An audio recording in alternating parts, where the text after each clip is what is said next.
Facciamo le nostre scorze di cannole impastando tutti gli ingredienti e otteniamo un impasto compatto.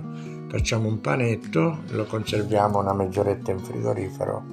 Quindi riprendiamo la ricotta che avevamo messo a scolare la notte precedente, la setacciamo e per renderla cremosa. Riprendiamo l'impasto con una sfogliatrice, otteniamo uno spessore di 2 mm e facciamo delle forme romboidali che avvolgiamo a delle cannette. Le friggiamo in abbondante olio. Una volta raffreddate tiriamo fuori le cannette e prepariamo le scorze per riempirle con la ricotta.